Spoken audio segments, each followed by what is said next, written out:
are Locked On Spurs, your daily San Antonio Spurs podcast. Part of the Locked On Podcast Network, your team every day. Well, the dust has settled. The Spurs are, as of right now, picking at number 9, but it's time to ask the fan base, what are they thinking about it? Welcome back to Locked On Spurs, right here on the Locked On NBA Network. I'm your host, Jeff Garcia, Spurs writer for Kens 5 San Antonio. Glad to have you back, and we'd like to thank today's sponsor of Locked On Spurs, Sakara Nutrition. Sakara is a wellness company anchored in food as medicine on a mission to nourish. Go to sakara.com/lockedon20 or enter code lockedon20 for 20% off at checkout. It's another fan episode right here on Locked On Spurs. We're going to finally get to find out how are the Spurs fans feeling. We let the dust settle a bit since this week's announcement. The Spurs are at number 9, but yeah, has cooler heads prevailed? Are Spurs fans flipping tables right now and angry that they didn't vault into the top 5? We're going to get that done right now. And who's repping the fan base? Good friend of the show, Angel Gutierrez. Angel, welcome back to Locked On Spurs. And are you ready to handle this heavy topic? Because Spurs fans are still talking about it. Ready as I can be, my man. Good talking to you again. Yeah, how you been? Doing good, man. Doing good. Being busy, working with the kids. Balancing that schedule. Yeah, all right. Make sure to follow him on Twitter at Angel Gutie. It's Gutie 3. And great follow. Definitely one of the Spurs fans you should follow if you want to keep up with the silver and black. Angel, number 9. I said this before in Locked On Spurs. That day, that Tuesday, it was obvious that they were going to get number 9. I mean, all the universe was just screaming loud at the Spurs fan base. It was Tony Parker's number 9. The Spurs had a 50% chance of winning while he's landing at number 9. And Robinson repped the team, number 50. Spurs are celebrating their 50th anniversary next year. Why did it feel like Spurs fans were upset, even though the team got a top 10 pick?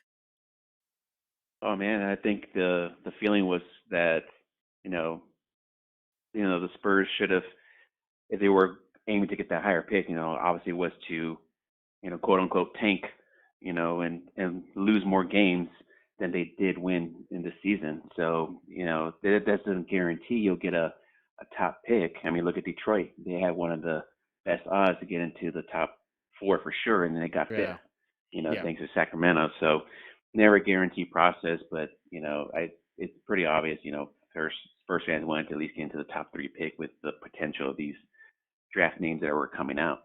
So yeah. Look, number 9. It's not too shabby. Sure, it's not top 5. I get it, but it's still the highest pick this team has had since Tim Duncan, who went number 1. They're likely going to be a good player at number 9. And again, we're we're just going to go with the assumption the Spurs are keeping number 9 as of now. We'll talk about trades later. But, what about you, though? When you heard the news that the Spurs were at 9, what was your reaction? I wasn't shocked. I was pretty much on the mindset that, because the past couple of seasons, I was one of those ones that, lighting the candle or saying the Spurs prayers that they get into the top 4 because they had lesser odds. Here they had a little bit better odds, but I was trying to be a realist that it's going to be probably the 9th pick. Hopefully it's not the 10th pick because there was some percentage they could have got the 10th pick, but I didn't let it affect me at all whatsoever. I just pretty much was under the mindset that we were going to get the 9th pick, and hopefully be surprised, but that wasn't the outcome, and I don't feel upset about it. So I think what it was the fact that the Spurs had a 20% chance to vault higher in the draft, and I think Spurs fans were hanging on to that belief that there's a 20% chance. What they say, you're telling me there's a chance, and it was there technically, 20% chance. That didn't happen. I think there was some stat out there. I forget who it came from, so forgive me, but they said teams that are usually projected to fall at 9, 8 out of 10 times stay at 9. They rarely move up. They rarely vault up or vault down. So yeah, I mean, my reaction was kind of all right, this is what they expected, and it happened. Seeing Robinson's face though, he was disappointed. He kind of forced a smile out, okay, we're at number 9 here, but it was good. It was it's a top 10 pick technically, historically. You probably already seen this already, Angel. Names at 9 have been Jakob Pertl and DeMar DeRozan, Andre Iguodala, Dirk Nowitzki. The list goes on and on and on. Do Spurs fans feel that, again, we're going to the assumption they're keeping number 9, that they will find themselves an impact player or a project light kind of player?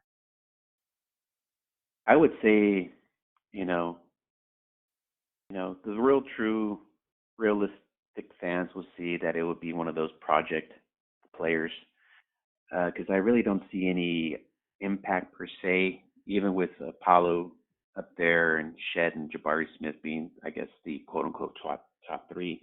I don't know how impactful they would be, like a John Morant, from a couple of years back when he came into the rookie scene. So I mean, I think it's just more going to be another project. But I think at number 9, the Spurs are going to have some good options to pick to address their front court needs. Hopefully, unless one of those best available players that happens to be a guard slides down because everyone else is drafting by need. So we'll see. But I think it'll be more of a project of anything else.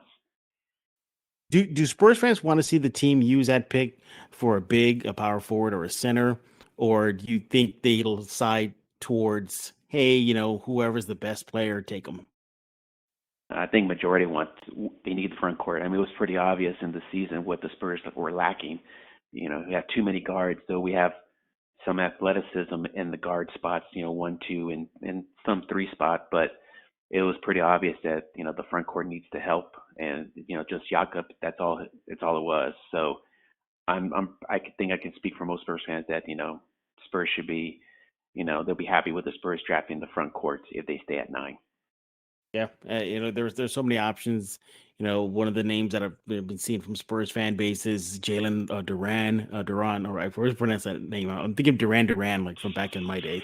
But Yeah. you got those big guy. What's that other guy? The guy out of Baylor. Forgot his name. Eason. Yeah. I think it's Eason. Yeah. And there's going to be a player there. I think that's the cool thing about it, and that's what I've been saying on Locked On Spurs, that this team has options. If they want to keep the 9, go for it. It's not going to hurt. It's not going to harm them. They want to trade it, sure. Want to package it, sure. You want to move up, great. And that's the beauty of this offseason, is so many options the Spurs are playing with. We're here with Angel Gutierrez on this fan episode of Locked On Spurs. We're getting the fan reaction to the Spurs drafting at number 9, and who do they want to see picked? What did the Spurs fan base want to see them do with the pick, and much, much more. Angel, I look at the Spurs situation right now. They're in a rebuild. I'm the opinion that they cannot afford a project player. They can't. They cannot afford a long-term draft and stash kind of guy. But would you be surprised, though? Would the fans be upset if that number 9 pick ends up spending time with the Austin Spurs? Yeah, I think they would be. Because obviously, if you're this high in the draft or even higher, you want to draft somebody that that can make the impact. You don't want them to,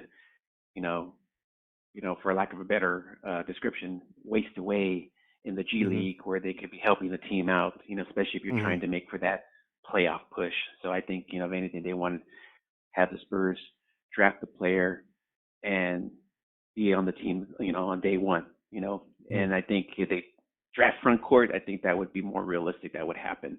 I think the only one that was of the rare occurrence that didn't happen was Devin, and that's because of the bubble, the pandemic and such. So he didn't have to go to G League. He went straight to on the club.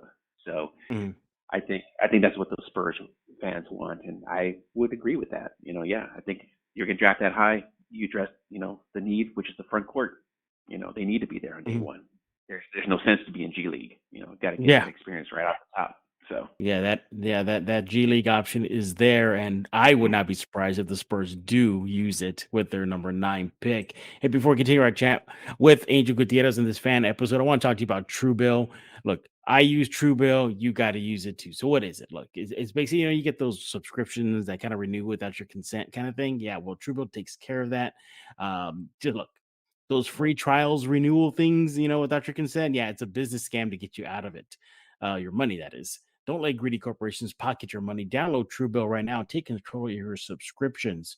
Truebill is a new app that helps you identify and stop paying for subscriptions that you don't want, need, or just forgot about. On average, people save up to about $720 a year with Truebill. And because companies make subscriptions hard to cancel, Truebill makes it very simple. Just link your accounts, and Truebill will cancel your unwanted subscriptions in just one tap.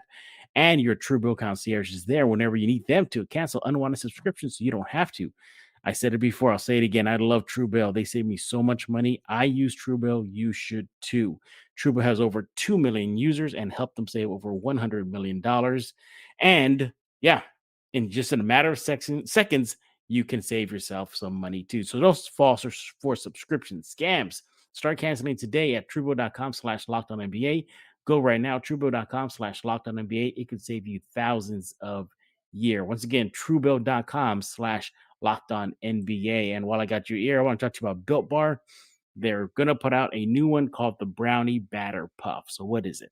It's basically a healthy bar that is covered in 100% real chocolate, and that insides, if you will, it's a marshmallow, protein infused marshmallow thing. It's a really good thing. You're gonna forget you're eating something healthy and think you're eating a candy bar. And speaking of candy bars, you don't want a candy bar in you. They got over 200 calories. With Built bars, most of them have 140 calories, 17 grams of proteins, only 7 grams of sugar. You can find that in the Brownie Batter Puff that is making its way to you now. They're perfect to eat any time of the day. And yeah, get them right now. And that protein I was talking about, it's collagen protein, so it absorbs into your body efficiently and it provides you with tons of health benefits. Again, you'll forget you're eating a protein bar and you're going to have to say, hey, wait, is this really a protein bar? Could this taste delicious? Go to built.com right now. Use promo code LOCK15 to get 15% off your order. That's promo code LOCK15 for 15% off at built.com. Let's continue our chat with Angel Gutierrez right here on this fan episode of Locked On Spurs. And hey, we thank you for making Locked On Spurs your first listen each and every day. Check out the Locked On NBA Big Board. Host Rafael Barlow from NBA Draft Junkies and author of the NBA Big Board newsletter is joined by Richard Stayman, Sam Ferris, and Leif Thulin, giving fans an in-depth look into NBA draft, mock draft, player rankings, and of course, big boards. It's free and available wherever you get podcasts. Perfect time to check out that show with the NBA draft around the corner. It's time to get to the nitty-gritty here, Angel. And now what? I think that's the big question that Spurs fans are going to be thinking about with these for 3 first-round picks. Now what? We'll start off with your personal opinion, and then we'll get into the fan base. What would GM Angel Gutierrez do with those 3 first-round picks the Spurs own? Quite honestly, I would probably stay at 9 and then draft trade the other 2 up to try to get up into maybe the late lottery or in the high teens if possible. Yeah. I don't think the Spurs have enough ammunition to get into the top 5. The Spurs don't really have anyone that other teams will want, maybe outside DeJounte Murray, which obviously I don't think the Spurs are going to give him up, and they shouldn't at this point. But I think, me personally, if I was a GM, I would stay at 9 to see who falls to me, because I'm sure someone's going to fall to me or have that draft need, and then watch the board. And if someone does fall, which is always the case, there's always someone that gets talked about in the top 5 and they keep falling out for some reason into the late lottery or outside of the lottery, then use that 2025 and move it up, because I can't see the Spurs drafting all 3. Drafting all 3 players and expect them to be, playing for the team, because that's a cap is going to, affect the cap later if they were to draft and keep all 3, right? So, I think that would be the smart move, at least in my eyes. I think that would be the most ideal way. Yeah, and what are the Spurs fan base saying about that? Is the majority of the fans saying, "Hey, stick with 9, and like you mentioned, trade the bottom 2, the late 20s, or keep them all, or bundle all 3 to vault into the top 5 or the top 3"?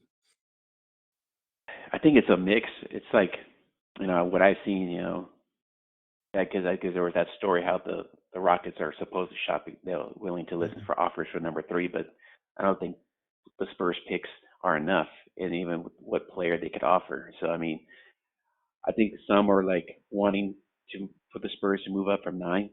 Where exactly, I don't know. I don't think they can in the top 3 or maybe in top 5. Is it 6? Then how much are you willing to give up to move up 3 spots Mhm. for a player that you want? Others, are like my thinking would be stay at 9 and then try to trade the other 2 late first rounds to try to move up. So You're right. it's Yeah. just it's all over the board. But I think it's fair to say it's about a 50-50 split. I would think right now. Now I think that And could change, as we get later. So yeah. Again, it goes back to that keyword options. We want to move up. Yeah, you definitely got the ammo to move up, whether it be from the last 2 first round picks, that 2025 move up and maybe into the high teens. Uh, you could even move down if the Spurs feel like a guy's gonna fall. Hey, we got this number 9 pick who wants to give us, you know, some a young player or some more picks. That's what I think about it. Do Spurs fans have confidence that Brian Wright will be guiding this ship in the right course come NBA draft day?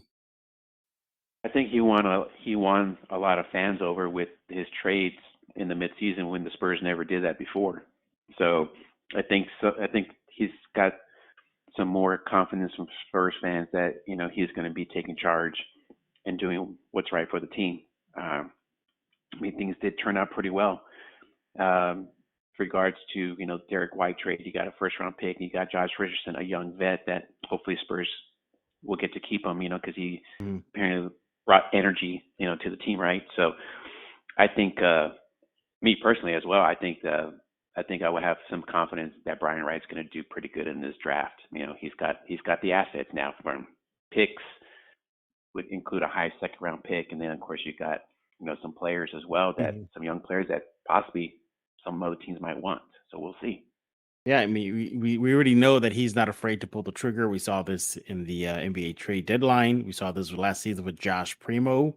I mean, I'm pretty sure you almost fell out of your seat when the commissioner announced the Spurs were getting Josh Primo, and Spurs fans were ready to skewer him. But you fast forward to today, and Spurs fans are like, we love Primo. You did good, Brian Wright.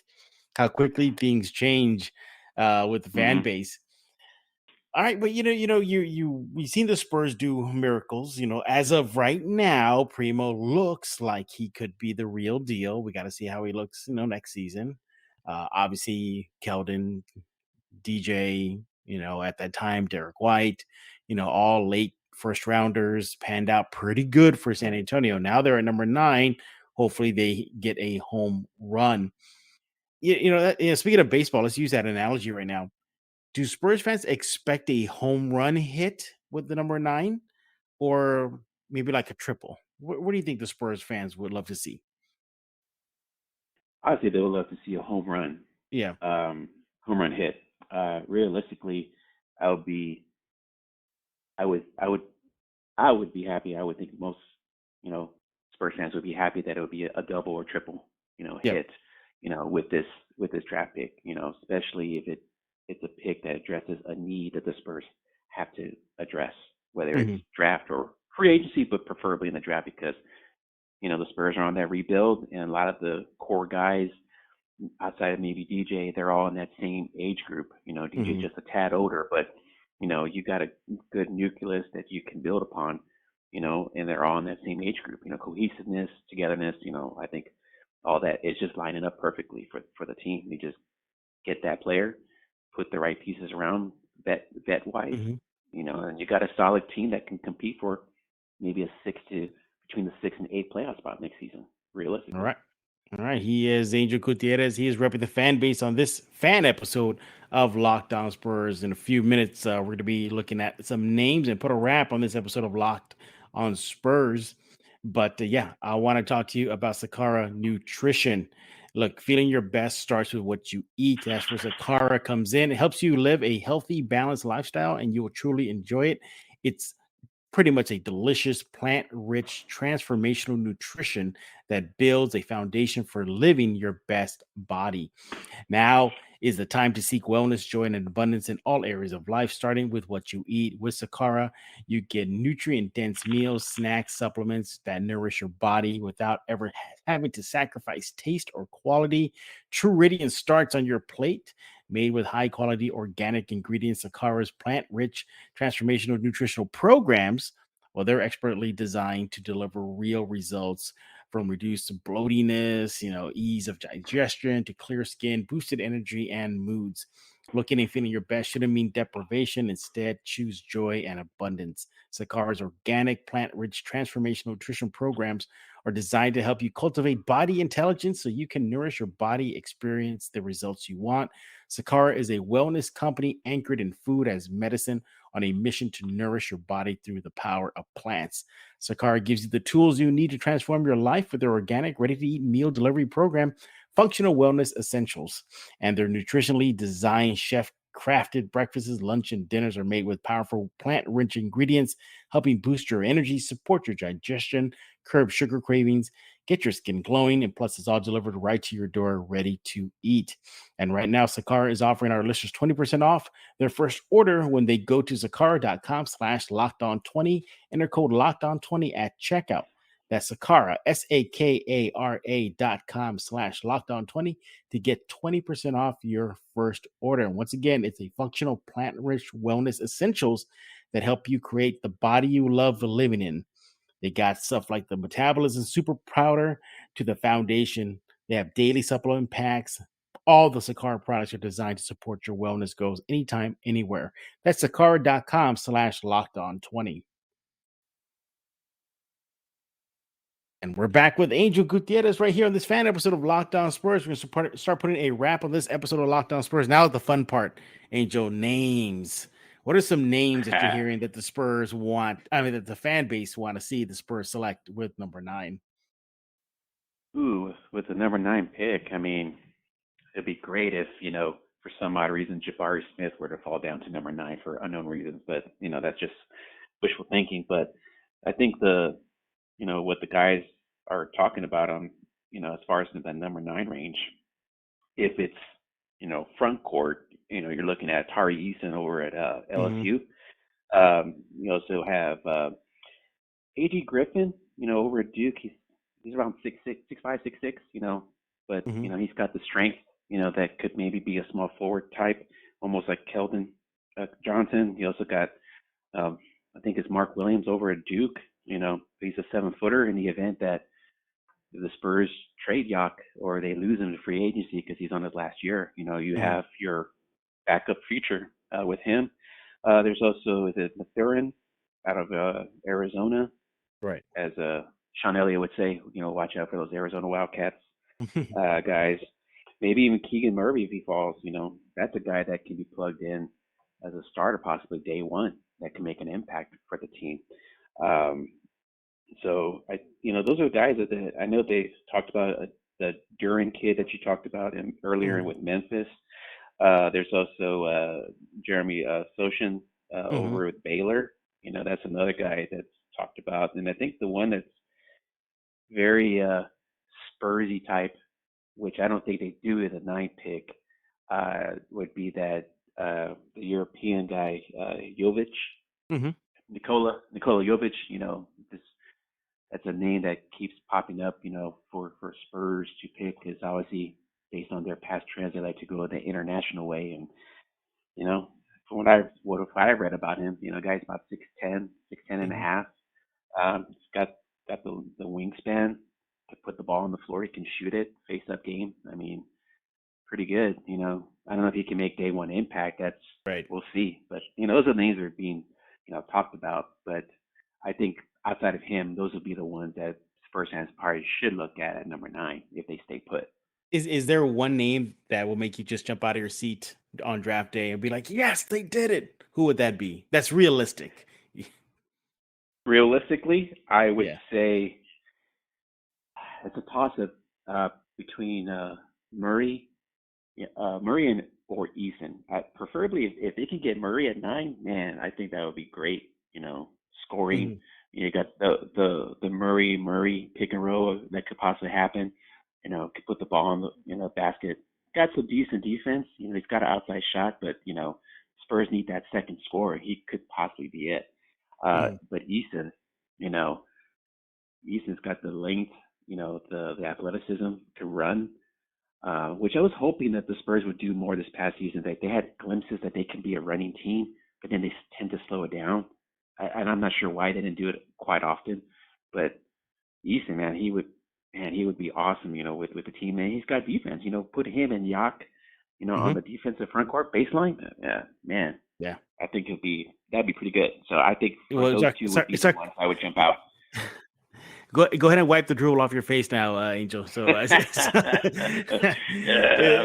yeah, that'd be awesome. Yeah, for me, yes, I go best available. But if the best available is a solid big, then I think the Spurs should go in that direction. Look, no knock on Jakob.